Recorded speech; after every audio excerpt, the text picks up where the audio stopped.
So, Too Fast, Too Furious was directed by John Singleton and stars Paul Walker, Tyrese Gibson, Ludacris, Eva Mendes, and Brian O'Connor from the last movie. He is gone from LA. Now he's hiding out in Miami. And when he's caught and arrested for illegal street racing, he is brought back in to help take down this drug lord. And he asks if he can work with his best friend, played by Tyrese Gibson, to help track him down. And there's also car chases and such. Yeah, so, Too Fast, Too Furious, I remember not really liking when I was a kid. I remember really liking The Fast and the Furious when I was 17 years old. Now, not so much, but I thought that was a really enjoyable movie, and it was kind of like a fun throwback movie to, like, 90s movies at the time.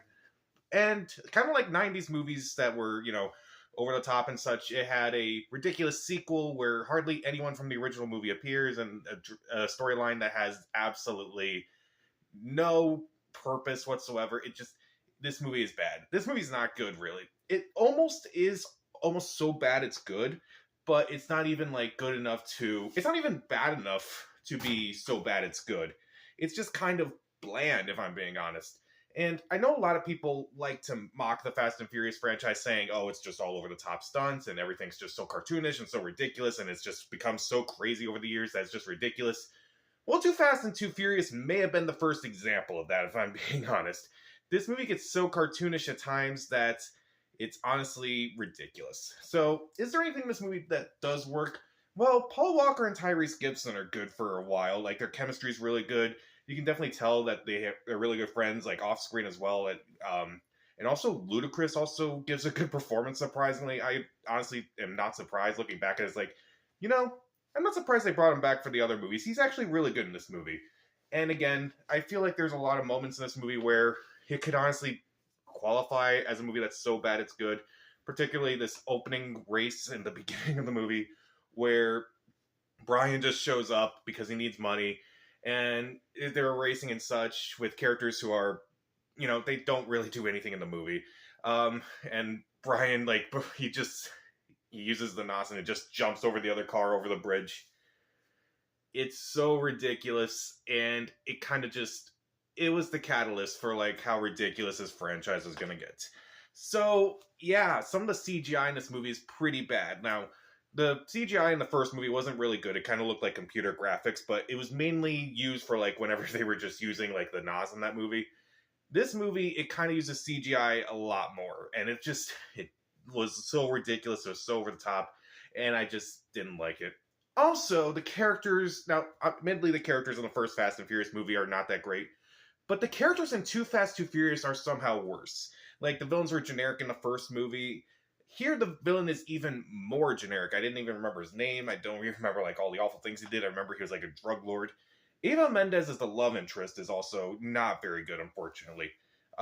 She doesn't have any chemistry with Paul Walker whatsoever, and it just kind of made me look back at the relationship between Brian and Mia in the first movie, and I'm like, there was actually a decent relationship there. I never thought I would see that.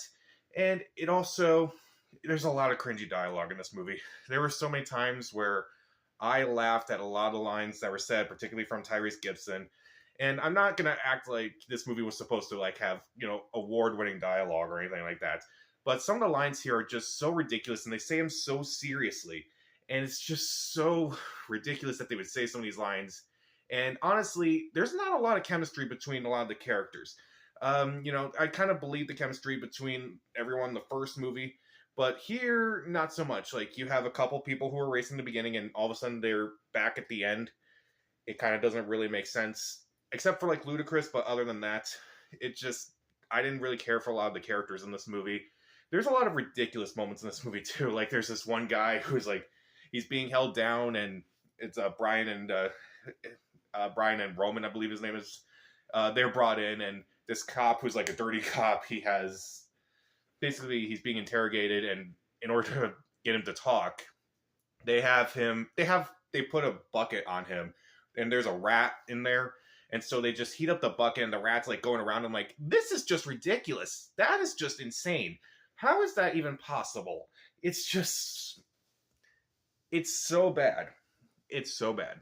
And also, I really didn't like the way this movie was shot. Like, it's a lot more bright and colorful, which I guess that's a little more cartoonish, because it's a little more cartoonish, it's a little more bright and colorful, but I don't know if that was entirely the case.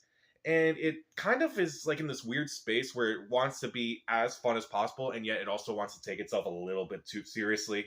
And I just felt like it just didn't really work overall.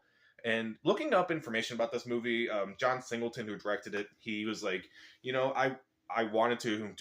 Looking back at the Fast and Furious, I really wanted to direct it. So when I was given this, I went crazy with it.